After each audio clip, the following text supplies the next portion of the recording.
So apparently, difficult second album syndrome, also applicable to podcasts.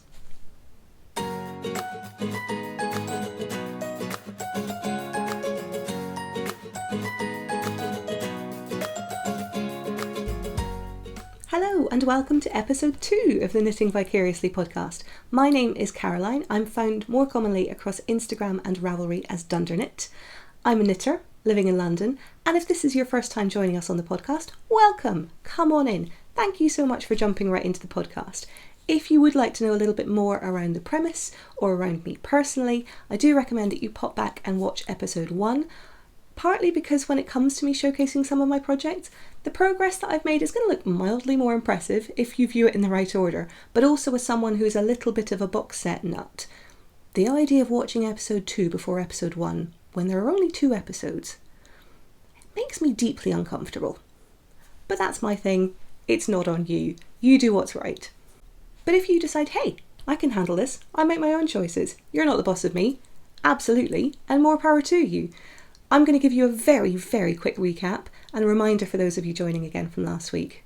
Scottish, quite sweary, fair warning, and an opportunity for us to come together and celebrate all of the amazing patterns, yarns, things that are in this community that we desperately want to drop everything and make, but can't, for whatever reason, pick them up there and then, and thus we knit vicariously. If you are a returning viewer and you're coming back after having watched the first episode, really? You sure? In all seriousness, I have been utterly blown away by the reaction that I've had in the last few days, and aside from just being delighted that I am far from the only person who knits vicariously, I'm just so incredibly grateful to everyone who watched, who liked the video, who has subscribed to the channel, who has reached out over on Instagram and started following me there, who has commented and used the Knitting Vicariously hashtag over on Instagram, who sent me messages, who've joined us over in the Ravelry group, introduced themselves in the welcome thread, started talking about the things that they want to knit vicariously in the Knit Vicariously thread.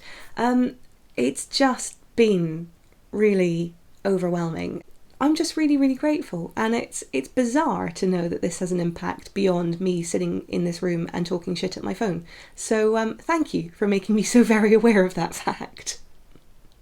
If you found out about this podcast through a recommendation and you feel compelled to leave a comment or to get in touch, I really, really would appreciate it if you could let me know where you found out about the podcast. And that's not an ego thing, far from it, I promise you. That is so that I can make sure that I'm thanking the people who've taken the time and the energy to watch and to recommend this podcast to others.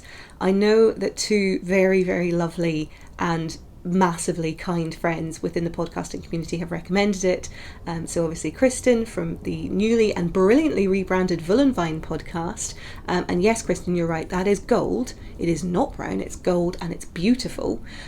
She recommended me over in her podcast this week, and also my just dear and amazing human being of a friend who is Stacey at Stress Knits. And quite frankly, what I will say is, if you have any qualms about this podcast, if after this difficult second album of a podcast you take issue with it, please feel free to blame Stacey. It is, as she pointed out in her podcast, entirely her fault. She literally asked for this. So, just saying. And I can't believe for a second that you'd be watching this without being at least aware or watching them on a regular basis. But if for whatever reason you're not, good God, what are you doing? Go and watch them right now. Stop me. I'm just going to talk shit at you for a bit. Go and watch them. They've got some decent content. Crack on. So to real life friends, to pocket friends, to brand new podcast friends, I am just genuinely over the moon that I seem to have been able to help to make you smile. This week has been a shitty one, between natural disasters and political instability and just these huge, pervasive global narratives that are going to have a lasting impact and affect so many people at a very deeply personal level, myself very much included. It has been a difficult week.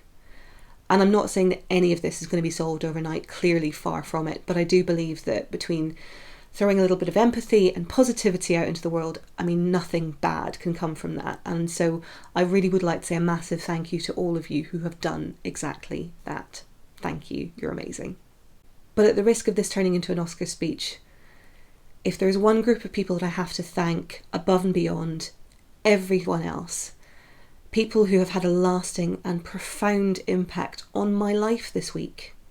It is the 4 people who have come forward and said that they too are fucking inept at cutting bread. I see you. We will get through this. But in summary, yes, thank you so much for coming back. I really appreciate it. So this week's episode will take a really similar format to last week's, where we will run through some actual knitting, including an update on some of the projects I've been working on, before we then move on to our vicarious knitting, where we talk around some of the new patterns, perhaps some yarns, and just generally start to look at some of the things that we've been spending our time knitting mentally, if not physically. Just before we start though, show notes for everything that we're going to talk about can be found both in the description box below and over in the Ravelry group in the dedicated thread for this episode. I'm also going to be trialling a version of show notes over on Instagram. So obviously Ravelry is still a great destination to go and look at patterns, to engage with other people, but I'm conscious that a lot of the makers that we're going to be talking about, they have established presences over on Instagram. It's where they post around their updates and so on.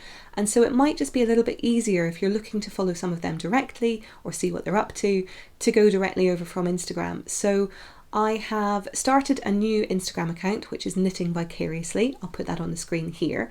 And what I'm looking to do is, it is going to be a bit of a trial. I'm going to play around with the format and see what works. I certainly don't want anything that's too labour intensive, but I'm going to have a different post for each episode, and within that post I'm going to link to all of the makers that we mentioned where they have Instagram presences, at least ones that I'm aware of. So hopefully that'll make it easier for you to go and stalk them over on Instagram, which is no bad thing.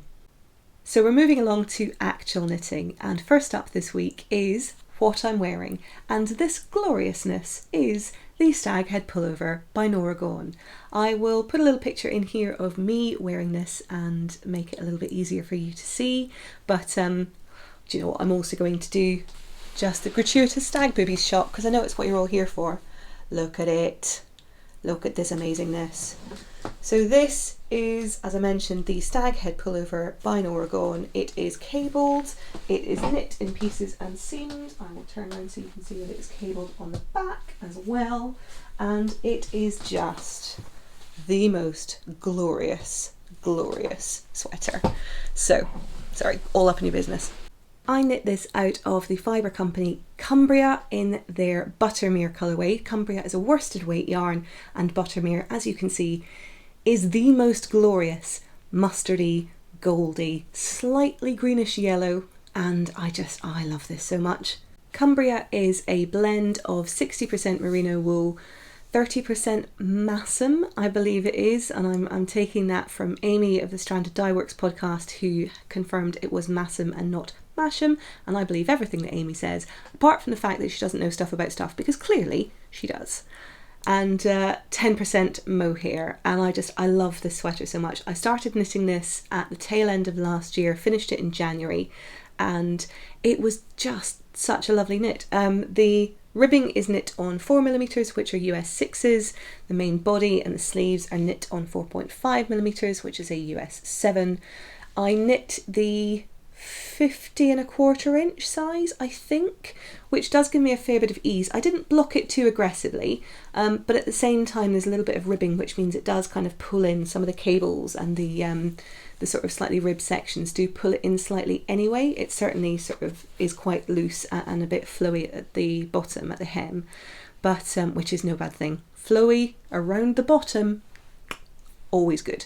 But yeah, it's such a lovely pattern. I did knit it in pieces. I think this is my first garment that I've knit in pieces at all, where I knit the back and the front separately, joined them at the shoulders, and then I will confess, so I didn't knit the sleeves in pieces and then seam them in separately. I actually picked up for the sleeves once the front and back were sewn together and the mattress seamed down the sides, and then worked short rows to shape the sleeve cap. I don't know if you can see it.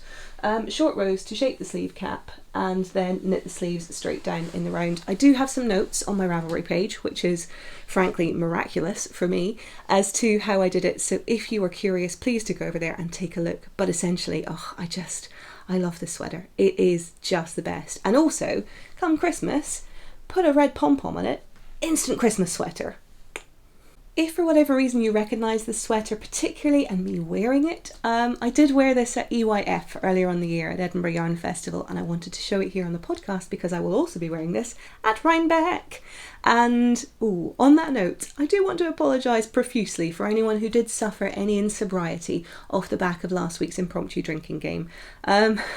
I'd love to say that I'm going to keep mentions of Rhinebeck to a minimum this week.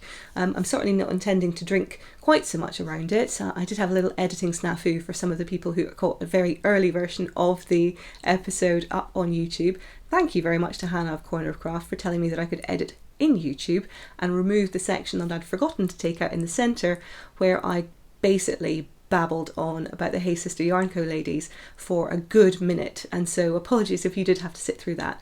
I wasn't actually drinking, but I think I was definitely giddy on drinking fumes around that point. But what I will say is that I'd love to say that I'm not going to mention Rhinebeck. I appreciate it's tiresome for people who aren't going or who frankly just don't care about it, but I'm really excited because this is my first time going. It's obviously quite a big deal because it's a whole different country, and also I just feel that not mentioning it, or at least promising to, would be essentially writing checks that my body and certainly my mouth cannot cash. So yeah, you're going to have to bear with me.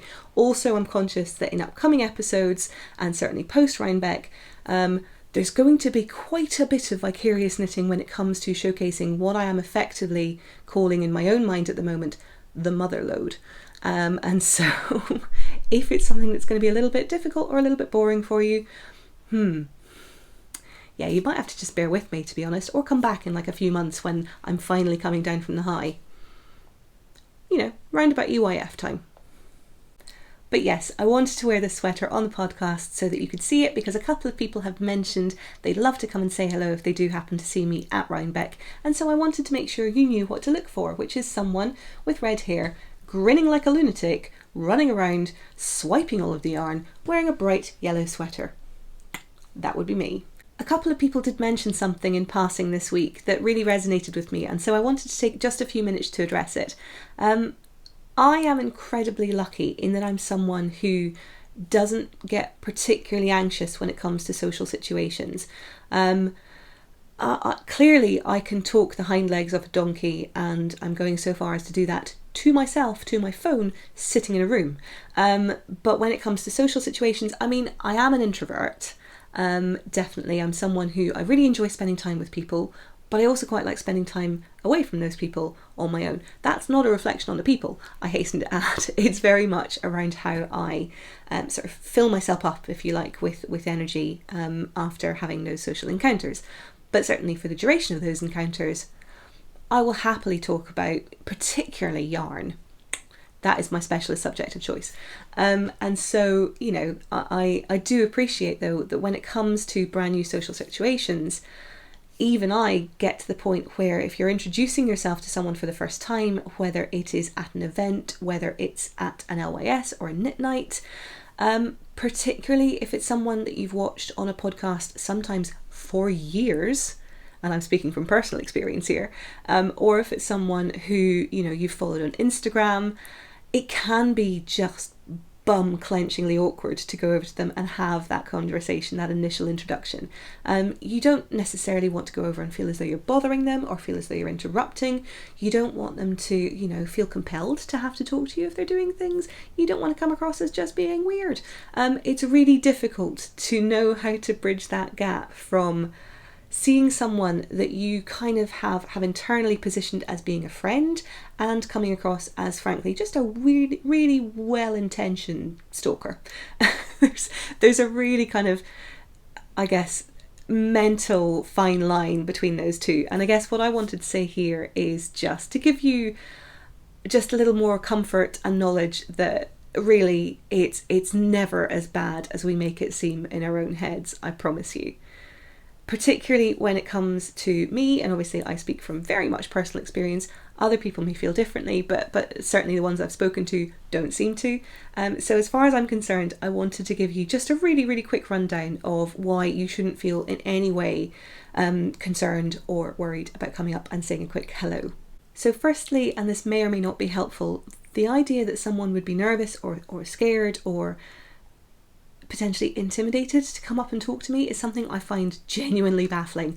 I am someone who is sitting right now staring into her phone and talking at it. There is absolutely nothing to be intimidated about, unless potentially you're thinking of it from the perspective of I might be a little bit unhinged, in which case, I mean, I don't think I can be the one to answer that, but like contextually, you might have a point. But certainly I'm really not someone who deserves to be in any way an intimidating figure. And if that's what you're worried about, I promise I'm very much this in real life, and real life friends will attest to that. I like to think that I'm fairly approachable in real life, and contrary to the British stereotype of being polite but a little bit reserved, I am, if anything, I'm a bit of a hugger, and so I give out hugs, kind of like sexual health clinics give out condoms, which is to say, liberally and with zero judgment. So if hugging is your thing, come on over, let's hug. If it's not, maybe wave, put your hand up, and I will refrain from hugging you and making deeply inappropriate analogies in your general direction. So yeah, all good. If it's more the case that you're not totally sure what to say, let me give you a foolproof opening line that will just be the perfect icebreaker in any given situation. Hi, I'm Maggie. I want to talk to you about yarn. Hi Maggie. Oh my god, I love yarn. Yes, let's talk. What are you knitting? Have you bought anything? Tell me about the project that you're working on. What do you want to be working on? Tell me everything. Job done. Universal language, instant friends. I mean, universal language is maybe a little bit of a stretch. You probably need to think about translating it for the different environments. I mean, it still works, right? So... Hi, ich bin Maggie. Ich liebe Garn und ich werde gern mit dir darüber reden. Hi Maggie, ja super, jetzt geht's los. Was hast du denn gekauft? Was machst du im Moment? Was willst du am nächsten machen? Zeig mir. See? Universal. So if you do see me, please, please, please say hi. And I think, to be honest, that whole line might work with other podcasters as well. I mean, I'm sitting here talking shit into my phone. They have fancy cameras, but, you know, they're still just talking into the cameras. Don't tell them I told you that. So yeah, but it would be really lovely to see you either way. So yes, this is my Rhinebeck sweater. I will be wearing it. I'm not totally sure yet which day I will be wearing it, but if you see me and or the jumper, please do come over. Please do say hi. Please, you know, I will gladly give you a hug in a way that is hopefully less inappropriate than that analogy. And so we move along to finished objects, and I have one this week. And for those of you who watched the podcast last week, you'll have seen that this was a work in progress, but I have managed to finish it, albeit with the possible addition of a pom-pom, and that probably gives away what it is. It is my second Cardamom Coffee Hat. This is a pattern by Caitlin Hunter. I will pop the version of it up here on the screen now, and it is a gorgeous, gorgeous hat that is knit in fingering weight, in my case scraps of yarn, so scraps of Tosh Merino Light that I had left over from other projects. It comes in two sizes. There is the small to medium size and the medium to large size. This is the medium to large size, which gives me a nice little bit of slouch, and it's just such a lovely, lovely project.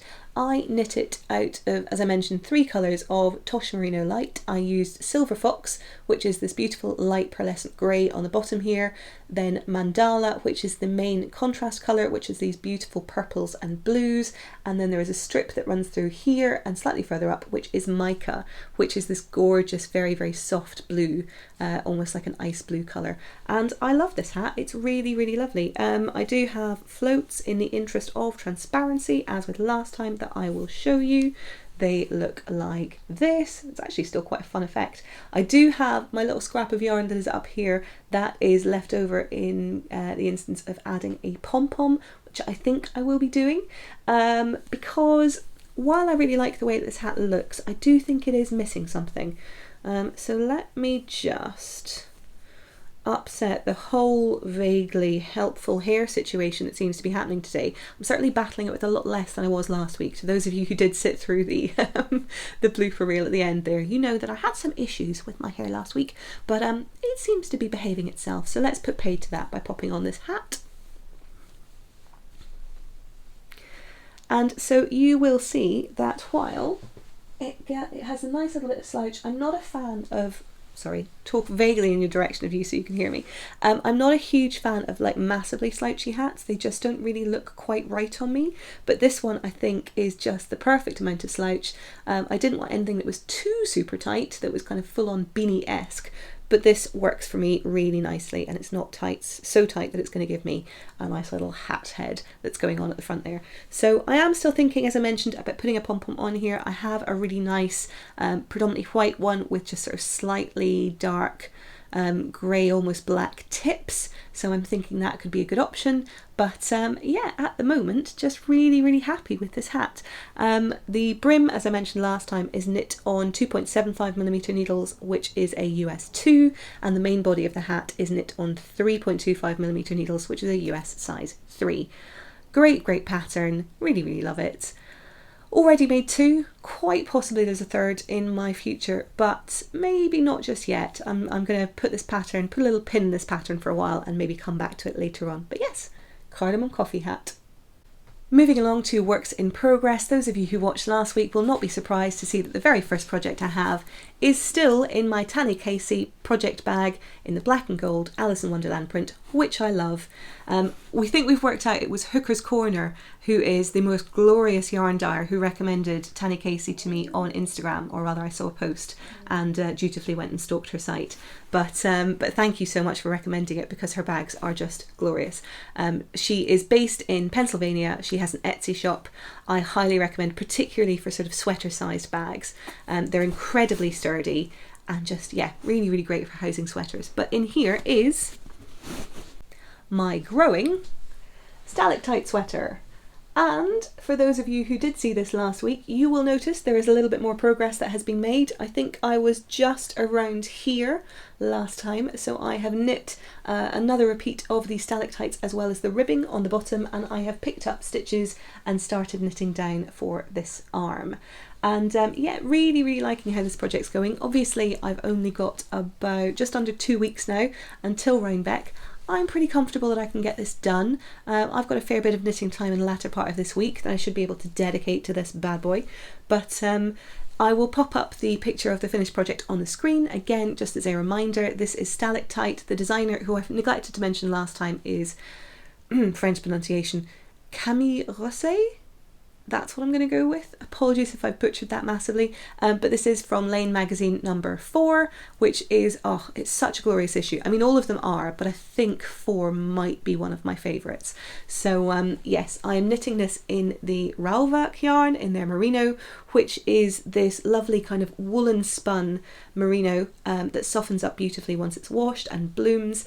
I told a little bit of a story last time around my initial kind of misadventure that I had with checking my gauge and my swatch, and the blocking that kind of helped me just to check all of that. But essentially it seems to be going really well. I have tried this on, I've pranced around a little bit in front of the mirror a few times, and I'm pretty happy with the size and the shape and the length that I have at the moment. So really it's just the knitting that needs to get done. The colourways that I'm using, I've got the medium grey for the main body and the natural colour for the contrast stripe, which I will show you. Here they are here. So this is the medium grey, this is the natural. What I will say is the undyed natural yarn is probably a lot softer. There's clearly something about the grey where, whether it's just remnants of the dye that's kind of caught up with the oil, it makes it a little bit crisper to knit with. But I do know that having blocked it, that all kind of comes out and blooms quite nicely. One thing I did read, which was another part of the reason that I wanted to block that initial piece that I'd done around the neckband, I did read that some of the greys can be known to bleed quite heavily once they are soaked. So part of the reason I wanted to do that with the first 2 neckbands that I cast on and started knitting was to see if I could check to see if there was going to be too much bleeding and if I needed to worry too much about my natural colour. I did look at it and there was a little bit of bleeding, but I think it should be fine if I just throw a colour catcher or 2 in with this when I do come to block it. I'm pretty confident. And absolute worst case, if this ends up going a slightly more grey version of the natural white, I still think there'll be plenty of contrast there. I'm a little bit fly by night when it comes to you know, really investing in time and energy to make sure I've fully rinsed colours. I will throw a colour catcher in, and if it's something that I'm really concerned about, I will absolutely put the time and effort in. But if it's something where I do a little bit of due diligence and it looks as though it's probably going to be fine, I kind of take my chances. You know, we'll see between us as to whether or not that's a solid way to go. But for now, it hasn't stood me in too bad stead thus far, which is good. So for the sleeve, I'm knitting this on a 4mm Lucca attempt pronunciation needle. It is a 16-inch needle. I am a big fan of using the smaller circumference circulars for both sleeves and socks. I know that some people struggle with them. I know it's not everyone's preference. For me, Magic Loop is just a massive faff. I'm constantly just pulling needles in and out, and so I do find that my knitting style, cat hair inevitably, my knitting style tends to work pretty well with these little circulars, but also for socks I don't have a problem with using them, and I do think a large part of that is down to the way that I hold my needles and the style that I have, and I appreciate it's not for everyone, but yeah, it seems to work for me, which is great. And the other thing that I have on here that I just want to shout out is, look at how cute it is. Can you see that? Let's try and hold it so you can see it. This is a little Corner of Craft progress keeper. This is my gorgeous little Starbucks cup. I bought this from Hannah, who is the Corner of Craft, who has the Corner of Craft podcast, as well as just the most beautiful little hand beaded progress keepers. She also has Chromatic Yarns, which is her yarn dyeing business, and essentially is just an all-round amazing magical unicorn being who has just the coolest hair imaginable. So yeah, delighted to have my little progress keeper on here. It always makes me smile. It's not specifically a pumpkin spice latte, but I like to tell myself it is because I am basic when it comes to all things autumn. Yeah, keeping me happy. So this is marking the start of where I picked up for the sleeve stitches and where I'm starting to knit down, just so I can keep track of how many more of these stalactite repeats I need to do. So this is repeat number 5 that I have just finished, so I've got another 3 to do on the sleeves, and then I will move on to the ribbing. But yeah, I'm anticipating having a little bit more of this done next week. Having finished with my Cardamom Coffee Hat, when you cast off one hat, it only makes sense to cast on another. And those of you who watched last week are probably going to have a fair idea as to which one it is. But before that, I will re-show you my gorgeous little grey girl bag, because this is very much the project bag that I end up using for a lot of my hat projects. It's just such a perfect size. It has the handle that means if I am out and about, I am able to use it and carry on and stand up and knit. And also, as I mentioned, I have a thing for the fabrics that Gemma uses. I think they're really fun. It's also, it's not too heavily interfaced, so it means that it can squish quite nicely into a handbag and I can take it with me. So it is just really perfect for general travel and on-the-go knitting. But in here is, and I have no idea how my phone camera is going to cope with this colour because last week it really struggled, but I have my fledgling beeswax hat. So yeah, this is, I mean, basically imagine neon coral, so whatever the phone is doing to this right now, it's probably not quite right, but if I hold this up, you will be able to see it. This is the beeswax hat. I will pop a picture of it up on screen here now so you can have a look, but this is where I've got to so far. The yarn that I'm using is Hedgehog Fibres Merino DK in the coral colourway, which is neon and pink and peach, and I love it. And as we established last time, I do have a matching set of pom-poms. They are interchangeable in that they have poppers, and so for all that there was an awful lot of love for the tangerine pom-pom and the grey pom-pom, it means that I can wear both, so you know, it's all good. These are being knit on my, so these are higher steels, and if I hold the points up you will see that while they are pointy, they are not what I would define as being stabby. I have to say I prefer the higher steels to the higher sharps, which are incredibly pointy tipped. And while I know an awful lot of people would disagree and would say the sharps are definitely their preference, there's something about the style again with the way that I knit, whether it is because I'm an English style knitter, or whether it is just that I keep my fingers quite close to the edge of the needles, that means that these just work kind of really nicely for me as I go along. And I will undo this because clearly I'm not knitting the pattern right now. But yeah, what it means is that I like the way these tips sit, and for all that they are not, as I say, as pointy, for the most part, that doesn't really make a difference with me. They are, let me just check, 4mm needles, US 6s, which I seem to be using a lot of at the moment. I am pretty confident, knock on wood, which I'm not going to do because that'll shake the table that you're on, and that's not good. I'm pretty confident I should have this done, certainly in time for Rhinebeck, if not by next weekend. So we shall see. I might be being massively overconfident, but I reckon this is doable. So yeah, beeswax hat. The one other work in progress that I have this week is actually one I intended to show you last week, but I'd misplaced where I'd put it. I, particularly with sort of on-the-go projects, I tend to leave them in handbags, and then handbags tend to get scattered all over my reasonably small house. And so how I can't find them is a bit of a mystery, but it does mean that I can show you a project that you will not yet have seen. And this is currently living in, I don't know how many of you are Studio Ghibli fans. I am just definitely a fan of the animation movies that they put together. I think they're just beautiful, and some of the morals and so on in them are just lovely. But this is, when I was out in Japan last year, I stumbled across a place that was selling this beautiful Kiki's delivery service bag, and I couldn't resist it. So yes, I had to, and it says, I feel a little homesick. But yeah, it's just the most gorgeous little embroidered bag. In here is living. It's an interesting grammatical construction. In here I have some mitts that I've been knitting, and it occurred to me, I started these way back earlier on in the year, remembered them again quite recently, and it occurred to me they would be perfect for Rhinebeck. And so I have picked them up again, and these are the Wishmaker mitts. This is a pattern by Erica Husser, let's go with Husser, on Ravelry, who has just the most beautifully artistic charted patterns.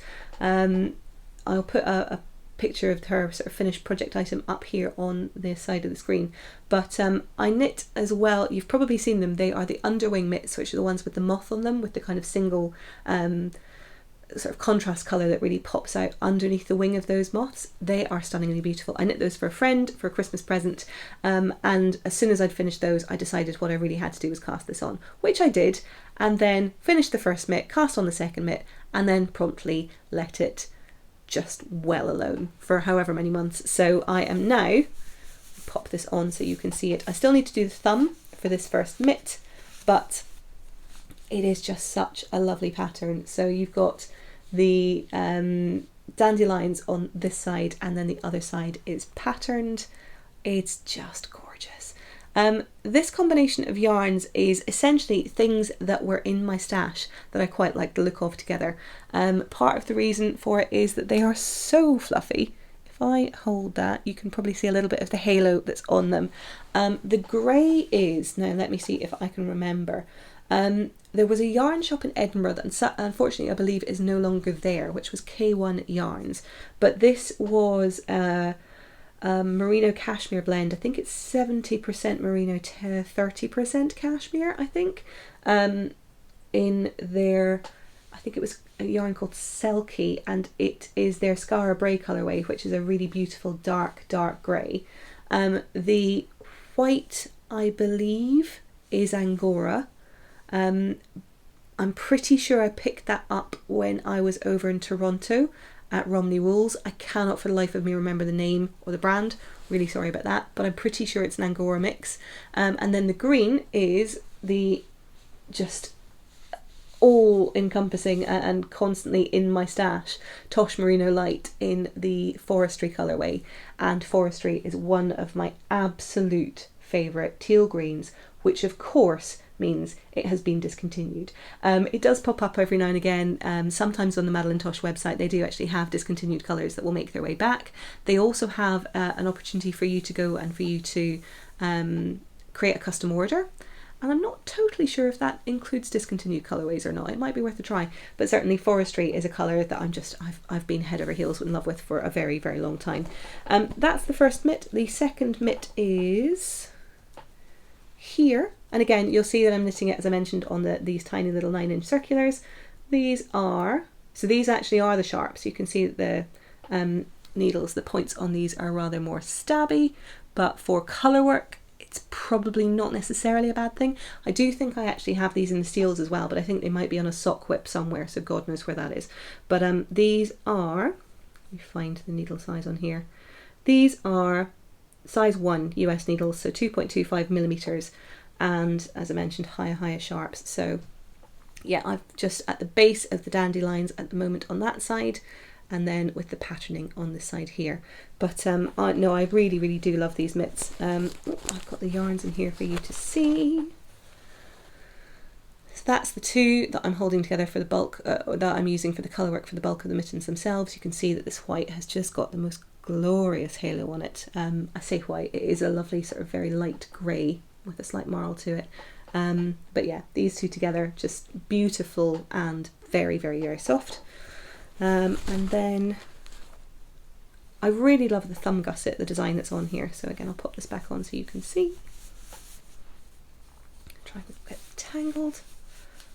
But the way that the thumb has been designed, it feels very sort of much part of the pattern. It's not kind of just been tacked on the side. It has a continuation of all the little dandelion seeds that are on here.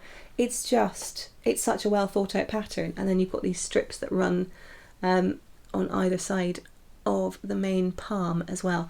It's such a glorious pattern. If you're looking for mitts, if you're looking for some colour work to try out for the first time, the charts are definitely quite intensive. It's very much something that requires a little bit of an attention span and you know, a little bit of checking each row off as you go, but they're also, you know, fairly portable. I have been known to take this. Part of the reason why it was in a handbag and I couldn't find it is this is sometimes my train and my commute knitting, and I'll sit with my phone with the chart open, and just for each line I will go through it and kind of knit along as I go, maybe listening to the radio or the podcast or something in the background. But yeah, just really lovely knits. Hoping to have these done in time for Rhinebeck in the not too distant future. So that's pretty much it for works in progress. The Zweig that I showed you last time, which thank you so much for your kind comments, I do love those colours.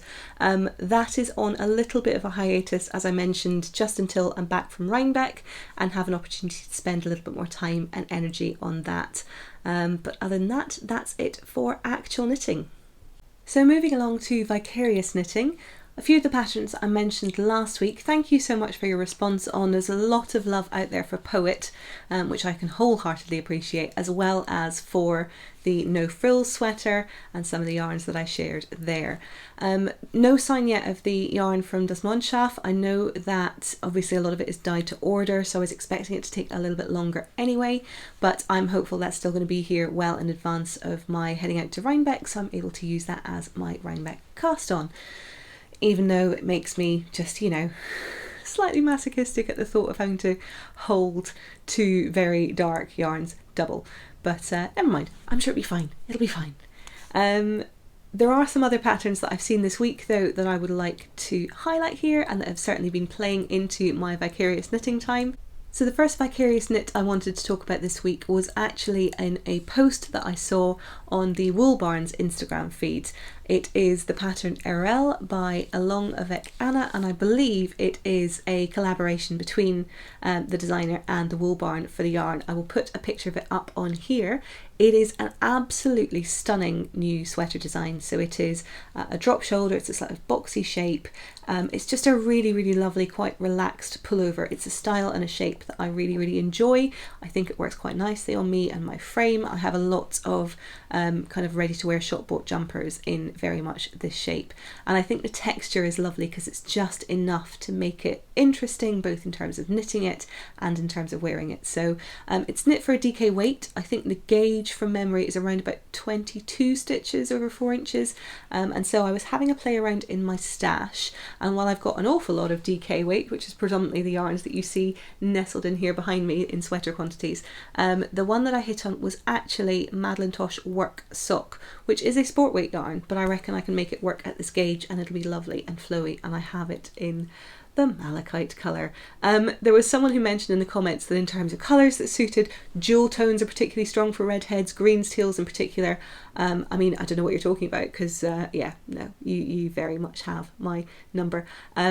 Malachite, again, I mentioned Forestry with my mitts. It's one of the teals that Madelinetosh does so well, and it is a colour that's been brought back recently as part of their Vintage Lights collection.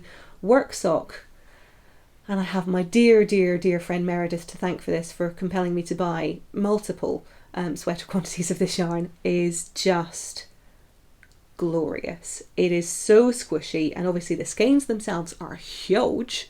This is, I believe, 200 grams, and for that you're getting 400 yards or 365 meters.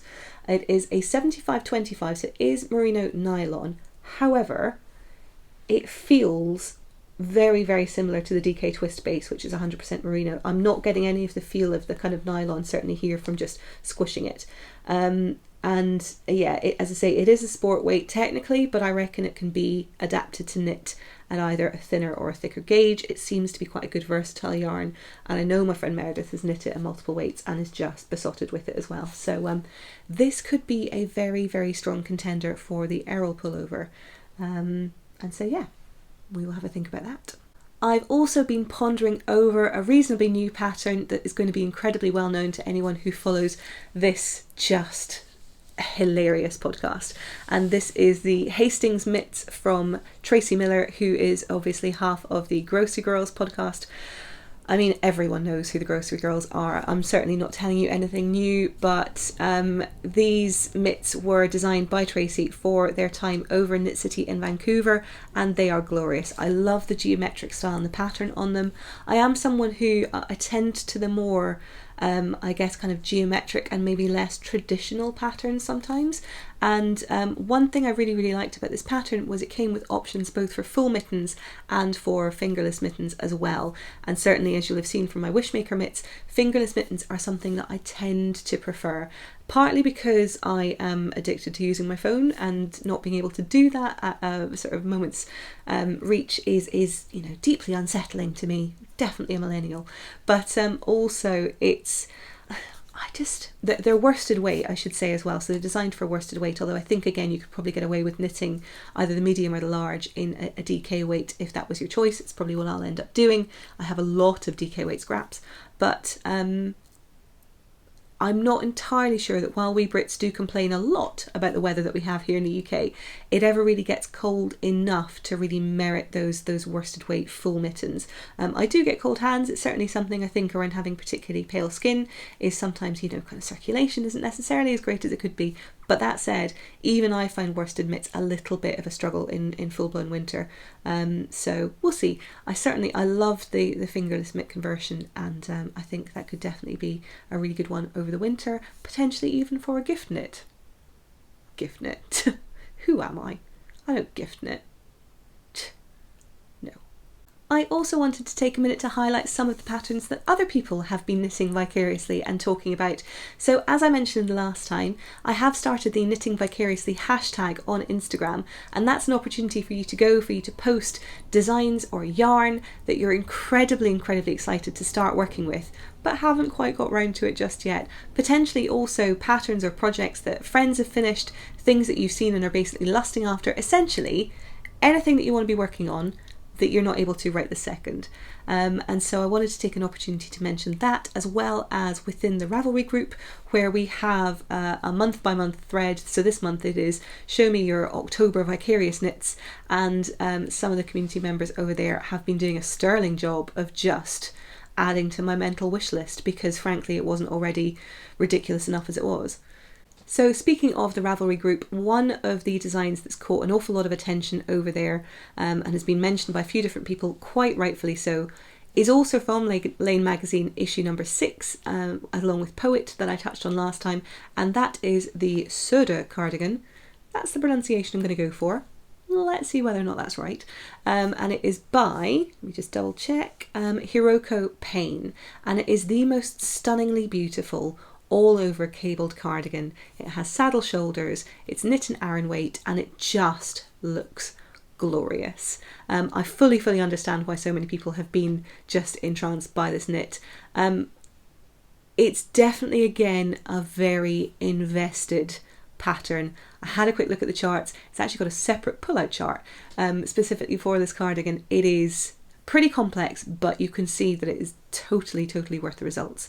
And so that's certainly something that has been capturing a few people's attention, and I fully understand why. The other pattern I wanted to draw your attention to was posted over on Instagram using the Knitting Vicariously hashtag by the just lovely and tremendously generous Rebecca, who is Yarns Song, and she posted the Sinister Capdigan by, let me try and pronounce this correctly, Anne Katyn-Beag, I think. It is an Irish designer who also has a number of different designs available, not necessarily patterns, but certainly the Sinister Cats. They are a bit of an on-brand theme that you see across her work. So whether it is pin badges, whether it's patches, whether it is bags and accessories, the Sinister Cat is definitely something that's got its own little range across her store, and I love them, and this cardigan just makes me smile so much. I've seen a few examples of it. There are some projects already up on Ravelry. There are also some that I've seen on Instagram where one person, it is a steeked cardigan, but there's one person who's taken out the steek and left it as a pullover, which I kind of love. It is knit and fingering weight, and therefore, you know, colour work, a little bit of a slog potentially, in that there's an awful lot of knitting to be done, but oh my, isn't it just the most fun thing? I just love it. It makes me smile so much. So yes, I desperately hope that someone is going to realise the vicarious knitting that is the Sinister Capdigan, because it just, isn't it just hilarious? So please do come on over to the Ravelry group, introduce yourself in the welcome thread, post some of your vicarious knitting projects over in the October vicarious knitting thread. And yes, similarly, if you'd love to join us on Instagram, please do use the Knitting Vicariously hashtag, whether it is projects or patterns that you're lusting after, whether it's stash that you're desperate to work with. We would love to see. I would love to be nosy.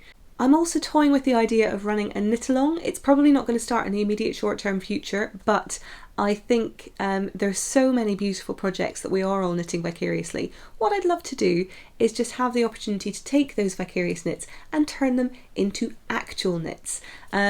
I'm thinking there will probably be a start date of around about the beginning of November, and maybe running it through until after Christmas, but leave it with me. I just wanted to pop that little nugget in there, and so if it is something you'd be interested in, maybe drop me a note, let me know, but that's certainly, I think, on the agenda. That's pretty much it for the podcast this week. I am hoping I'm going to get one more episode in before I head off to the US on the 17th. I do have quite a bit of knitting still to get done, as you have seen, but I'm pretty hopeful I should be able to get through a fair bit of that this week. That being said, I want to try and keep my obligations to a minimum, and the podcast does take quite a bit of time. Other podcasters were not lying when they've mentioned that in previous times, but what I was thinking was, obviously we're still in the very early stages of getting to know one another, and so what I was thinking was it might not be a bad idea for me to have a bit of a question, ask me anything opportunity. So what I will do is I will open a thread over in the Ravelry group. I will pop a story up on my Instagram stories later on this week, and I invite your questions. I will be somewhat selective perhaps in the ones that I choose to answer, but that very much depends on the content of the questions that you're asking me. And hopefully we will learn and laugh a little bit about that along the way. And so yes, thank you again for watching. Thank you again for your comments and for your feedback. I so appreciate it. Again, if you have any thoughts, if you have any questions or feedback around the production of the podcast, anything else that you'd like to see, please do pop it into the comments below or on the Ravelry group as well.